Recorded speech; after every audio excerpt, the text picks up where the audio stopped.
ഇന്ന് പെണ്ണിന് സിന്ദൂര നാള്, മനസ്സെല്ലാം തുളുമ്പുന്ന നാള്. ഇവിടെ പ്രാന്തായിരിക്കും. പോരാണെന്ന് ജയിലാണെങ്കിൽ സന്തോഷമായിട്ട് ഇരിക്കണം, ഇങ്ങനെ വരികിനെ പോലെ ഇരിക്കാതെ. നീ എന്നാ അങ്ങോട്ട് സന്തോഷം. ഒരു സർപ്രൈസ് ഉണ്ട്. നീ ഗർഭിണിയെന്നായിരിക്കും. സർപ്രൈസ് ഉണ്ട്. ഇവിടെ പ്രാന്തായി മനുഷ്യ ഇരിക്കുമ്പോ ആകെ വിഷമിച്ചിരിക്കുന്ന സാറേ നാളെ റിലീസാണ്. നാളെ റിലീസ് ആവുകയാണെങ്കിൽ നീ സന്തോഷിക്കല്ലേ, വിഷമിക്കുന്ന എന്തിനാ? അല്ല അതല്ല, മമ്മൂട്ടിയുടെ പടം റിലീസാണ്, അത് കാണാൻ പറ്റൂലല്ലോ. ടാങ്കിലോട്ട് ഞാൻ തള്ളിയിടും കേട്ടോ. സാറേ സത്യം എനിക്ക് ഇവിടെ നിന്ന് ബോറടിക്കും. എന്നെ ഒന്ന് തുറന്നു വിട് സാറേ. എന്നെ തുറന്നുവിടാ. നീ ആരടാ, കിളിയോ? അല്ല ഞാൻ എന്ത് ചെയ്തിട്ടാണ് സാറേ ഞാൻ ഇവിടെ കിടക്കുക? ഒന്ന് പറഞ്ഞു, എനിക്ക് അറിഞ്ഞൂടാ. സാറിഞ്ഞൊന്നേ എന്ത് ഈ സാറിന് എന്തോ എന്റെ അടുത്ത് വ്യക്തി വൈരാഗ്യമുണ്ട്. എന്ത് നിസ്സാരം മറ്റുള്ള തേനിന്റെ കേസിലാണ് സാറേ എന്നെ ഇവിടെ പിടിച്ചിട്ടിരിക്കുന്നത്. തേനിന്റെ കേസിൽ സാറേ നമ്മുടെ ഡിപ്പാർട്ട്മെന്റിന് അല്ലാതെ തന്നെ ചീത്തപ്പേരുണ്ട്. നിസാര വായിച്ചിട്ട് തേനെടുത്തതിന്റെ പേരിലാണോ ഈ ചെറുക്കനെ പിടിച്ച് അകത്തിട്ടേക്കണത്? ആ തേന്റെ ഇംഗ്ലീഷ് എന്നാന്ന് അവനോടൊന്ന് ചോദിച്ചേ. എന്നാടാ അതിന്റെ ഇംഗ്ലീഷ്? Honey trap. നിങ്ങൾ എന്നെ അടിച്ചിട്ട് കാര്യമില്ല. എന്റെ പൊന്നു സാറാ, നമ്മളെ മാത്രം കുറ്റമല്ല. കേരളത്തിൽ എത്രത്തോളം ഞരമ്പുകളുണ്ടോ അതിനനുസരിച്ച് ഹണി ട്രാപ്പ് ഉണ്ടാവും. പിന്നെ എനിക്ക് ഇഷ്ടം പോലെ കാശ് കിട്ടിയിട്ടുണ്ടെന്ന്. 20,000 രൂപ എനിക്ക് കിട്ടിയിട്ടുണ്ട്. ആ സത്യം. ഞാന് ഈ ഫീമെയിൽ വോയിസിൽ സംസാരിക്കും. ഇങ്ങനെ ഈ ഞരമ്പുകളൊക്കെ ഞങ്ങൾ വിളിക്കുമ്പോ അവർ 20,000 രൂപയ്ക്ക് എനിക്ക് അയച്ചു തന്നിട്ടുണ്ട്. സത്യം. ഒരിക്കൽ എനിക്ക് 20,000 രൂപ കിട്ടി. അപ്പൊ ഞാൻ എന്ത് ചെയ്ത്, കാരണം അയാളെ പൈസ ഉണ്ട്, അതുകൊണ്ടാണല്ലോ 20,000 രൂപ എനിക്ക് തന്നത്. ഞാൻ ഇതിൽ നിന്ന് 2,000 രൂപ എടുത്ത് പുള്ളിക്കൊരു പാന്റ് ഷർട്ടും വാങ്ങിച്ചിട്ട് കൊടുത്തു. പച്ചക്കളർ ഷർട്ടും മഞ്ഞ പാന്റും. എന്നിട്ട് വീട്ടിൽ ചെന്നപ്പോ അച്ഛ ഇട്ടോണ്ടിരിക്കും. അല്ലേ അച്ഛൻ? അദ്ദേഹം ഞരമ്പായിരിക്കും, പക്ഷെ ബുദ്ധിയുള്ളവരെ ഇങ്ങനെ പറ്റിക്കാൻ പറ്റത്തില്ല. സാർ എന്റെ വോയിസ് കേട്ട ആരും പറ്റിക്കപ്പെടും. സത്യം. സാറേ നമുക്കൊന്ന് കേട്ടു നോക്കാം ഇവന്റെ ഫീമെയിൽ വോയിസ്. ഒന്ന് കണ്ണടച്ചോ. ഹലോ. പിന്നീടാ എനിക്കേ ഇച്ചിരി പൈസ ആവശ്യമുണ്ടേ. എന്റെ അക്കൗണ്ടിനോട്ടെ ഒരു 30,000 രൂപ ഇടാവോ? അമേരിക്കയിലുള്ള സ്റ്റെല്ല 712 എന്ന് പറഞ്ഞ അക്കൗണ്ട് നമ്പറിലോട്ട് ഒരു 20,000 രൂപ വന്നായിരുന്നോ? വന്ന് ഏതോ ഒരു ഞരം പഴിച്ച് വന്ന്. എടാ മാറി, അത് എന്റെ കാശായിരുന്നടാ. എന്റെ പിള്ളേര് നിന്നെ കാശ് തേനീച്ച കൊണ്ടുപോയടാ. 30,000 രൂപ കേസല്ലേ? ഈ സാർ എപ്പോഴും ചോദിക്കാം എന്താണ് ഇട്ടിരിക്കുന്നത്. ഇവിടെ വന്ന ചേട്ടാ ഞാൻ ഇതാണ്. സാർ എന്തിനാണ് സാറേ എന്നെ ഇങ്ങനെ? എന്റെ കാര്യം എന്തിനാ വല്ല നടക്കോ? ഒരാഴ്ചയായി. അയ്യോ, പിന്നെ ഇന്നത്തെ കൊണ്ട് നിന്റെ കാര്യത്തിൽ തീരുമാനമാകും. നിന്നെ ഇഷ്ടപ്പെടുന്ന ഒരു പെൺകുട്ടി ഇന്ന് ഇവിടെ വരും. പെണ്ണാ? ജയിലിലെന്തോന്ന് പെണ്ണ്? ജയിൽ ചരിത്രത്തിൽ ആദ്യമായിട്ട് നമ്മൾ ഇവിടെ വെച്ചൊരു എൻഗേജ്മെന്റ് നടത്താൻ പോവാണ്. എൻഗേജ്മെന്റ് ഇവിടെ വെച്ചാ? April fool. അല്ലല്ല, നിന്നെ പോലല്ല. അവനൊക്കെ ഇവിടെ വന്ന പിന്നെ നല്ല നടപ്പാ. ഇങ്ങനെ നടന്നു പോകുമ്പോ ഒരിക്കൽ പോലും ഇങ്ങനെ ചെരിഞ്ഞു പോയിട്ടില്ല. ആ നല്ല നടപ്പിന് പ്രത്യേക റിക്വസ്റ്റ് കൊടുത്ത് ഞങ്ങൾ മേടിച്ചതാണ് അവന്റെ ആ എൻഗേജ്മെന്റ്. എനിക്കൊരു സംശയം. അപ്പൊ ഇവിടെയാണല്ലോ ജയിലില് 15 ദിവസം മാത്രമല്ലേ പുറത്തു പോകും. ഇതിനിടയ്ക്ക് എപ്പോ ചെന്ന് പെണ്ണ് കണ്ട്? എടാ ഡിപ്പാർട്ട്മെന്റ് ഉൾപ്പെടെ ഇവന് സപ്പോർട്ട് ചെയ്ത് ഞങ്ങൾ പേപ്പറിൽ പരസ്യം കൊടുത്തായിരുന്നു. ഇവൻ നല്ലൊരു മനസ്സിന്റെ ഉടമയാണ്, കലാകാരനാണ്. അപ്പൊ ഇവനെ ഇഷ്ടപ്പെടുന്ന ഏതെങ്കിലും പെൺകുട്ടി വരാൻ വേണ്ടി ഞങ്ങൾ പരസ്യം കൊടുത്തത് വായിച്ച് കേൾപ്പിക്കാൻ. ഓപ്പൺ ജയിലിൽ കഴിയുന്ന എല്ലാ മാസവും പരോൾ ലഭിക്കുന്ന ദുശീലങ്ങളില്ലാത്ത ബാധ്യതകളുമില്ലാത്ത എഴുത്തുകാരൻ 50 വയസ്സ്, സ്വന്തം കാലിൽ നിൽക്കാൻ പ്രാപ്തിയും ഊഷ്മളമായ വൈവാഹിക ജീവിത താല്പര്യമുള്ളവരിൽ നിന്നും പങ്കാളിയെ ക്ഷണിക്കുന്നു. ഡിമാൻഡില്ല. അല്ല, ഡിമാൻഡ് വേണോ വരുന്നത്?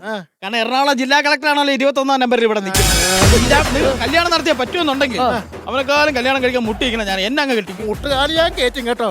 സാർ എന്ത്? അവൻ ആരാന്നറിയാവോ? നിന്നെ പോലല്ല, അവനൊരു കലാകാരനാണ്. അല്ല, നിസാരക്കാരനല്ല അവൻ. ആദ്യം അത് മനസ്സിലാക്കണം. കഷ്ടം നോക്കിയാണ്. എന്റെ ഒരു കവിത കൂടി ഞാൻ കീച്ചു. അതിനുവേണ്ടി ഇന്നേ ഒരു കവിത തയ്യാറാക്കിയിട്ടുണ്ട്. കവിതയുണ്ട് സാറിനെ കുറിച്ച്. ആരെ പറ്റി? സാറിനെ കുറിച്ച് ഞാൻ പറഞ്ഞില്ല, ഇവര് തമ്മിൽ എന്തോ അണ്ടർസ്റ്റാൻഡ് ഉണ്ട്. അതുകൊണ്ടാണ് കല്യാണം വരെ നടത്തിയത്. പുകഴ്ത്തിയാണോ? അല്ല, ആ കവിതയുടെ പേര്? കവിതയുടെ പേര് തീ പുക ചാരം. സുഖത്തൊന്നും കിട്ടാൻ പോലും സാറേ കളിയാക്കുന്നു. സാറേ ചൊല്ലട്ടെ. 12 പ്രതികളെ പിടിച്ച സാറേ, ഈ പോലീസിൽ സാറാണ് കേമൻ. പകുതി പൊങ്ങി. എവിടെ? രോമം. 12 സ്റ്റേഷനിൽ ജോലി ചെയ്തു. ആ സ്റ്റേഷനിൽ സാറാണ് കേമൻ. പൂർത്തിയായി. റിട്ടയർമെന്റ് കഴിഞ്ഞിട്ടുള്ള. റിട്ടയർമെന്റ് കഴിയുമ്പോഴാണ് നമ്മൾ ലൈഫ് എൻജോയ്മെന്റ് ചെയ്യുന്നത്. അപ്പൊ അത് കേക്കട്ടെ. അവരുടെ തന്റെ ശിരസിൽ നുരയ്ക്കും പുഴുക്കളില്ല, കണ്ണിലിരവിന്റെ പാഷാണ തിമിരമാണ്. ഇപ്പോഴല്ല, റിട്ടയർമെന്റ് ശേഷം. ഉള്ളിൽ അഗ്നികോളിൻ അവിടെ വരെ എത്തി താഴോട്ട് വിടല്ലേ. ഈ ചീറ്റുന്ന നഗ്നമാതു സ്വപ്ന കാമഭ്രാന്തനാണ്. പഴയ ഹണി ട്രാപ്പാ പറഞ്ഞ അതുവരെ എഴുതി വെച്ചിരിക്കുകയാണ്. അയ്യോ അല്ലല്ല, ഞാൻ സാറിന് ദൈവത്തെ പോലെയാണ് കാണുന്നത്. അങ്ങനെ മനസ്സിൽ കണ്ട എഴുതിയ കവിതയാണ്. പിന്നെ എന്റെ ജീവൻ രക്ഷിച്ചല്ലേ സാറേ? ചുമ്മാ. പിന്നെ അല്ല, ഞാൻ എന്നെ കൊലക്കുറ്റത്തിന് നാത്ത് പോകേണ്ടി വന്നേനെ. പറയണ്ട. പറയല്ലേ. ഞാൻ പറയാം. വേണ്ട. സാറ് ജീവൻ രക്ഷിച്ചതാ? അതെങ്ങനെയാണോ അത്? പണ്ട് അലറ ചിലർ മോഷണമൊക്കെ ഉണ്ടായിരുന്നല്ലോ. ഞാൻ ഒരു വീട്ടിൽ മോട്ടിക്കാൻ വേണ്ടി കയറി. അവിടെ ചെന്നപ്പോഴത്തേക്ക് ആ ഉടമസ്ഥ തൂങ്ങിക്കുന്നു ആളില്. ഞാൻ അകത്താവോ കൊല കുറ്റത്തിന്? പിന്നെ നീയല്ല കൊലയാളി. അന്ന് ശേഷം പരിസരത്ത് ആരാ SI? നമ്മളെ സാറ്. ആ സാറൊന്ന് മഹസറൊന്ന് മാറ്റി എഴുതി. എങ്ങനെ? എഴുതിയ അക്ഷരത്തിനകത്ത് ഒരു അക്ഷരം മാറ്റി എഴുതി എന്നെ ജീവൻ രക്ഷിച്ച്. ഏതക്ഷരം? തൂങ്ങി മരിച്ചു എന്നുള്ളതിന്റെ ങാ എടുത്ത് കളഞ്ഞ് സാർ റാ ആക്കി. അപ്പൊ തൂങ്ങി മരിച്ചു റാ. അയ്യേ കേസെടുക്കാൻ പറ്റത്തില്ല, വകുപ്പില്ല. ആ റാ ഇപ്പൊ കയ്യിലുണ്ടാ ഇട്ട് എന്നെ അങ്ങനെ രക്ഷിക്കാ സാറേ. എന്നെ ഒന്ന് തുറന്നു വിട് സാറേ. നിങ്ങൾക്കല്ലേ എന്റെ അടുത്ത് എന്താണ് ദേഷ്യം? എന്നെ മാത്രം വിടാത്ത എല്ലാം കൂട്ട് കയറി കയറി പറയാവടാ. ഞങ്ങളെ ഇവിടെ വന്നത് പടിപടിയായിട്ട് ഉയർന്നാണ് ഈ സെൻട്രൽ ജയിലിൽ വന്നിരിക്കുന്നത്. ഞാൻ അറിയാവോ എന്നാ സാറേ? എന്റെ ചെറുപ്പകാലങ്ങളില് വളരെ ദാരിദ്ര്യമായിരുന്നു. സത്യം പറഞ്ഞ വീട്ടിൽ കരണ്ട് പോലും ഇല്ലായിരുന്നു. രക്ഷപ്പെട്ടല്ല, കറണ്ട് ബില്ല് അടയ്ക്കണ്ടായിരുന്നു. കരണ്ട് ഇല്ലായിരുന്നു. എന്നിട്ട് ഞാൻ വഴിവിളക്കിന്റെ ചോട്ടിലിരുന്ന് പഠിച്ചു.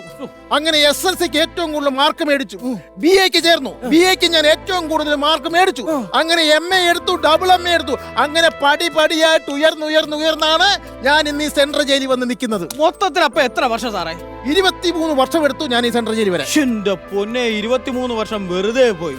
15 മിനിറ്റ് കൊണ്ടാണ് ഹണി ട്രാപ്പ് ഒരു മാലയെ മോട്ടി ഞാൻ അവിടെ എത്തി.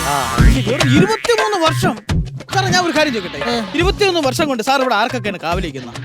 കള്ളൻ, കൊള്ളക്കാരൻ, പോക്കറ്റ് അടിക്കാരൻ, പെൺമാണിപ്പക്കാര്, ഒരു ATM സെക്യൂരിറ്റി ആണെങ്കിൽ ഒന്ന് ആലോചിക്കണം. കുറെ കാശിന് സാറിന്റെ മോളുടെ കല്യാണം ഉടനെ അല്ലേ?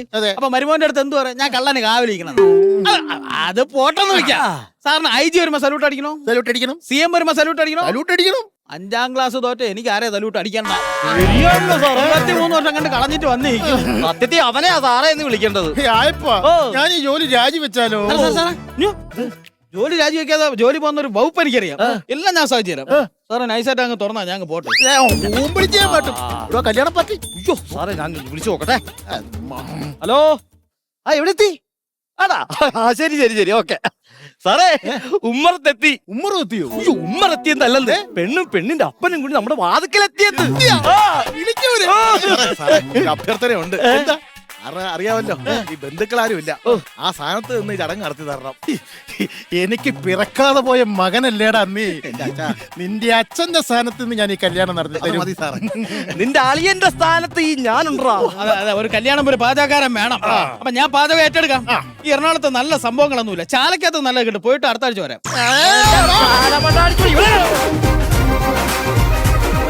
നമസ്കാരം സാറേ. നമസ്കാരം. ഞാനാണ് പെണ്ണിന്റെ അച്ഛൻ. ഇതാണ് ചെറുക്കൻ. ഞാനാണ് ചെറുക്കന്റെ അച്ഛൻ എന്ന് പറയുന്ന ആള്. ഞാനാണ് അളിയൻ എന്ന് പറയുന്ന ആള്. ചെറുക്കനെ കണ്ടറിയാൻ നല്ല സ്വഭാവമായിരുന്നു. അതുകൊണ്ടാണല്ലോ 21 നമ്പർ കിട്ടിയത്. നമുക്ക് സംസാരിച്ച് ഒരുപാട് സമയം കളയണ്ട. എന്റെ മോളെ വിളിക്കാം. മോളെ, ചായ ചായ കൊടുക്ക്.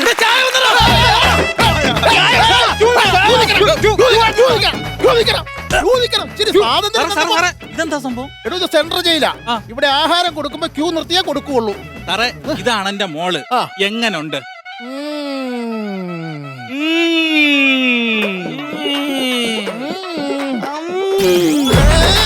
നല്ല തറവാട്ടി പറഞ്ഞ കൊച്ചെന്നറിയാം. അതുകൊണ്ടല്ലേ ഇത്രയൊക്കെ ആയ സ്ഥിതിക്ക് പെണ്ണിനും ചെറുക്കനും എന്തെങ്കിലും സംസാരിക്കണമെങ്കിൽ സംസാരിക്കണം. പെണ്ണിന് ചെറുക്കനെ സംസാരിക്കുന്ന കാര്യം അളിയാ. എന്റെ പെണ്ണെന്ന് പറയുമ്പോ എന്റെ പെണ്ണ, എന്റെ സഹോദരിയാണ്. ആദ്യം ഞാൻ സംസാരിക്കാം. എന്നാ സെറ്റാക്കി തരാൻ കോൾ അടിച്ചല്ല പെങ്ങളെ. എന്നാ അവൻ വിളിക്കും, ഞാൻ വിളിക്കൂല. പിന്നെ അവനെ കുറിച്ച് കുറെ കാര്യങ്ങൾ ഞാൻ പറഞ്ഞുതരാം. എന്താ? അവന് 15 ദിവസേ പരോളുള്ളൂ. 15 ദിവസം വന്നിട്ട് ഞാനാകുമ്പോ ഒരു 4 വർഷം കഴിയുമ്പോ ഞാൻ ഇറങ്ങും. പിന്നെ നമുക്കൊരു 4 പിള്ളേരൊക്കെ ഇവിടേക്ക് ഒന്ന് കറങ്ങി കണ്ടിട്ട് പോവാം. ചേട്ടൻ വേണ്ട, എനിക്ക് ആ ചേട്ടൻ മതി. മാനമോഷണത്തിലെ പ്രതിയാണെന്ന്. എനിക്ക് മാല മോഷിക്കണവരൊക്കെ ഭയങ്കര ഇഷ്ടമാണ്. ആ കൊലയൊക്കെ മോട്ടിക്കും. കൊല മോട്ടിക്കണവരെയൊന്നും എനിക്ക് ഇഷ്ടമല്ല. എനിക്ക് മാല മോട്ടിക്കണ ആ ചേട്ടനെ മതി. അയ്യാ, എന്റെ കൊല വേണ്ടെന്ന് എന്റെ മാല മതി. സാറേ, പെണ്ണും ചെറുക്കനും സംസാരിച്ച സ്ഥിതിക്ക് നമുക്കിത് അങ്ങ് ഉറപ്പിക്കാം. അതെ ഉറപ്പിക്കാം. ഞാൻ സംസാരിച്ചില്ല. എന്നാ പിന്നെ നീ സംസാരിക്കില്ല. വേറെ കേസ്. പഴയ കാലമല്ല, പെണ്ണും ചെറുക്കനെ സംസാരിക്കട്ടെ. നമുക്ക് മാറി ഒളിഞ്ഞു നോക്കാം. മാറി നോക്കാം. സംസാരിക്കണുണ്ടോ? കൈകാലം പറക്കണ്. എന്താ പേര്? എന്റെ പേര് ഉഷ. Usha, nice, nostalgic. എന്റെ കാട്ടുപോയിക്കുന്നൊരു കോട്ട് പറയുന്ന കവിതയിലെ നായികയുടെ അതേ രൂപഭാവം. ഉഷയുടെ മത്തങ്ങ കണ്ണുകൾ, ഓതളങ്ങ മൂക്ക്, പാവയ്ക്ക ചുണ്ട്. എന്നെ വല്ലാതെ മത്ത ഉടുപ്പിക്കുന്നു ഉഷേ. ചേട്ടന്റെ പേരെന്താ? എന്റെ പേര് ചിന്നാൻ. അയ്യോ, കൊരങ്ങനെ ഇടുന്ന പേരാണെങ്കിലും നല്ല പേര്, എനിക്ക് ഇഷ്ടമായി. അതെ, ഞാൻ ഉഷ വരുമ്പോ ഉഷയെ വായിച്ച് കേൾപ്പിക്കാൻ വേണ്ടി ഒരു കവിത ഞാൻ എഴുതി വെച്ചിട്ടുണ്ട്. ഏട്ടൻ കവിതയൊക്കെ എഴുതുവോ? പിന്നെ ഞാൻ കലാകാരനല്ലേ. എന്താ ഏട്ടാ കവിതയുടെ പേര്? കിരികിരിപ്പ്. ഇഷ്ടപ്പെടും. വായിക്ക്. ജയിലിന്റെ അന്ധകാരനാകയിൽ പുക കൊണ്ടു ഞാനൊന്നു മൂടി, പുകയുന്ന എൻ ചുണ്ടിനിടയിൽ കൂടി നിന്നെ ഞാൻ കണ്ടു. ഇന്ന് എന്ത് മനസ്സിലായി? ചേട്ടൻ കഞ്ചാവാണല്ലേ? പഞ്ചാബല്ല, എന്റെ ഭാവന. ഇനിയാണ് വരി. എന്തൊരു പരമാനന്ദം, നിന്നെ കാണുമ്പോൾ എന്തൊരു ആവേശം, നിന്നെ കാണുമ്പോൾ എന്തൊരു തിമിതെറുപ്പ്, എന്തൊരു കിരികിരിപ്പ്, എനിക്ക് എന്തൊരു കിരിപ്പിന്, എന്തൊരു കിരികിരിപ്പ്, നിനക്ക് എന്തൊരു കിരികിരിപ്പ്. അതാണ് എനിക്കും പറയാനുള്ളത്. നിനക്ക് എന്തെന്നെ കിരിയിരിപ്പണം? നിനക്ക് എന്തിനാ സാറേ ഇവിടെ എന്തെന്നെ കിരിയിരിപ്പ് നടക്കണേ? നീ വന്നാ. അല്ല ഇവിടെ എന്തിന്റെ കിരിയിരിപ്പ്? ഞാൻ വരൂല. ചെറുക്കനും പെണ്ണും കൂടി സംസാരിക്കുന്നിടയ്ക്ക് അവന്റെ ഞാന്താണ് മൈൻഡ് ചെയ്യണ്ട. ഇങ്ങോട്ട് വാ. എനിക്ക് ഒരുപാട് ഇഷ്ടമായി. പക്ഷേ എനിക്കും ചേട്ടനെ കുറെ ഇഷ്ടമായി. ഞാൻ ഉണ്ടില്ലെങ്കിലും എന്റെ ഉഷ ഞാൻ ഉണ്ണിക്കും. ഞാൻ ഉറങ്ങിയില്ലെങ്കിലും എന്റെ ചിന്നൻ ചേട്ടനെ ഞാൻ ഉറക്കും. ആണാ? നമുക്ക് കിടന്നാലാ? വാ കിടക്കാം. നമുക്ക് ഉറങ്ങുന്നതിന് മുമ്പായിട്ട് ഭാവി കാര്യങ്ങൾ ഡിസ്കസ് ചെയ്യാം. മാസാമാസം 15 ദിവസം കൂടുമ്പോൾ ഇറങ്ങുമല്ലോ പരോളിന്. ആദ്യത്തെ പ്രാവശ്യം ഞാൻ പരോളിന് ഇറങ്ങുമ്പോ നമുക്കൊരു അടിത്തറ കെട്ടി സെറ്റ് ചെയ്ത് വെക്കണം. അത് വേണം, അത് വേണം. പിന്നെ 1 വർഷം കഴിയുമ്പോ കുഞ്ഞുങ്ങളുണ്ടാവുമല്ലോ, അന്ന് കൊച്ചൻ നൂലിട്ട് കിടത്താം. ചേട്ടൻ പിന്നെ ഞാൻ ഇടയ്ക്കിടയ്ക്ക് വരുന്ന സമയത്ത് നീ പിള്ളേരെ ഇടയ്ക്കിടയ്ക്ക് എന്റെ ഫോട്ടോ ഒന്ന് കാണിച്ചു കൊടുക്കണം. അതെന്തിനാ ചേട്ടാ? അല്ലെ പിള്ളേര് ചോദിക്കും ഇടയ്ക്കിടയ്ക്ക് വീട്ടിൽ കയറി പറഞ്ഞ മാമ ആരെന്ന്. കേട്ടാ? എന്നാ പിന്നെ ലൈറ്റ് ഓഫ് ചെയ്യട്ടാ. Light off. എന്റെ ഉഷേ. എന്റെ ചിന്നൻ ചേട്ടാ. സാറേ ഓ സാറേ അവന്റെ ആര്? ഞാൻ അവന്റെ അച്ഛൻ. ഇപ്പൊ അപ്പൂപ്പനാവും. അതെങ്ങനെ? ഇപ്പൊ ഒരു ജനനം നടക്കൂടാ. 4 വർഷം കൂടി പെണ്ണിനെ കാണുമ്പോ ഇത്ര ആക്രാന്തോ? എന്റെ വില കളയോ നീ? മോളെ ഇഷ്ടപ്പെട്ടാ? എനിക്ക് ഇഷ്ടമായി അച്ഛാ. ഇഷ്ടപ്പെട്ട എന്റെ മോളെ? 100 വട്ടം ഇഷ്ടമായി. അങ്ങനെയാണെങ്കിൽ നമുക്ക് ബാക്കി കാര്യങ്ങളിലോട്ട് നീങ്ങാം. അതെ അതെ അതെ അതെ അതെ. എനിക്കുള്ളതെല്ലാം ഈ ചെറുക്കനുള്ളതാ. നീ സെന്റർ ചെയ്യില്ല. സാർ എന്താണ് സാറേ? സാർ എന്തായാലും കല്യാണം നടത്തി ഞാൻ അഭിമാനിക്കുന്നു. പക്ഷെ ഒരു കാര്യം, എനിക്കുള്ളതെല്ലാം ഇവർക്ക് കൊടുക്കാൻ ഞാൻ തീരുമാനിച്ചു. അയ്യോ, അല്ല സത്യം, ഞാൻ എന്തിനാണ് നമ്മൾ ജീവിക്കുന്നത്? എന്ത് മനസ്സാണ് അതിന്? ഇനി എന്നാണ് ഞാൻ ഇറങ്ങുന്നത്? കാരണം നമ്മൾ നഗ്നമേജി ജനിക്കുന്നു, നഗ്ന തിരിച്ചു പോകുന്നു. മനുഷ്യ സ്നേഹി. അതാണ് കാരണം. എനിക്കുള്ള എല്ലാം അവർക്കാണ്. ദൈവം സഹായിച്ച് എനിക്കൊന്നുമില്ല, അവർക്കൊന്നും കൊടുക്കുകയില്ല. കൊടുക്കൽ വാങ്ങാന്റെ കേസ് പറ, യവനെ പോലെ പറയരുത്. അത് വേണം, അത് വേണം, അത് വേണം. കൊടുക്കൽ വേണ്ടത് നിങ്ങളാണ് സംസാരിക്കണം. ഇങ്ങനെ കിണ അടിച്ചിരിക്കാതെ പറയാൻ കൊണ്ട് നീ വന്നേ. ഇതാണ് കൊടുക്കല്. മറ്റേ സോങ് കാണിക്കല്ലേട്ടാ. ഇത് വാങ്ങല്. ഓക്കെ, അപ്പൊ ആ കാര്യം തീരുമാനമായില്ല. ആയി. ചെറുക്കനും പെണ്ണിനും ഒക്കെ ഇഷ്ടപ്പെട്ട സ്ഥിതിക്ക് നമുക്ക് ആ ചടങ്ങ് കൊണ്ട് നടത്തിയാലോ? നടത്താം. അപ്പൊ എന്തായാലും നമുക്ക് എൻഗേജ്മെന്റ് ചരിത്രത്തിൽ ആദ്യമായിട്ട് ജയിലിൽ വെച്ചൊരു എൻഗേജ്മെന്റ് അല്ലേ? എന്താ പിടിക്ക്. ഞാൻ പറഞ്ഞില്ല അവനെ കെട്ടണേ, ഞാൻ കൊലയൊക്കെ മോട്ടിക്കും. എനിക്ക് ഞങ്ങളുടെ പോലെ വേണ്ട, പോടോ. ചടങ്ങ് തുടങ്ങട്ടെ. ഇട്ടോട്ടെ.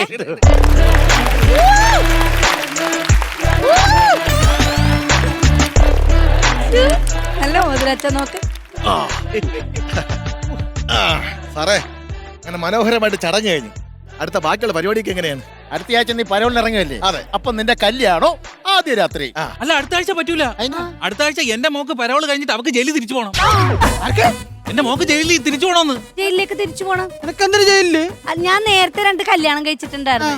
ഞാൻ അവന്മാരെ ഇരുമ്പൊടിക്ക് തലക്കടിച്ച് അങ്ങോട്ട് കൊന്നുകളഞ്ഞു. പേന് കൊല്ലും പോലെ 2 മാപ്പിള അവരെ തലക്കടിച്ച് കൊന്നുകളഞ്ഞത്. എന്നിട്ട് എന്തിനാണ് ഇവരെ കെട്ടണത്? അത് പിന്നെ 14 കൊല്ലം കഴിഞ്ഞ് ഇറങ്ങുമ്പോഴത്തേക്ക് തലക്കടിച്ച് വല്ല എനിക്ക് ആരെങ്കിലും വേണ്ടേ? അതിനാണ് എനിക്ക് എന്റെ ചിന്ത. സാറേ, ഇവളെ കെട്ടിക്കഴിഞ്ഞ എന്റെ അവസ്ഥ എന്റെ കവിത പോലെ തന്നെ. എങ്ങനെ? നിനക്ക് എന്തിന്റെ കിരികിരിപ്പ്?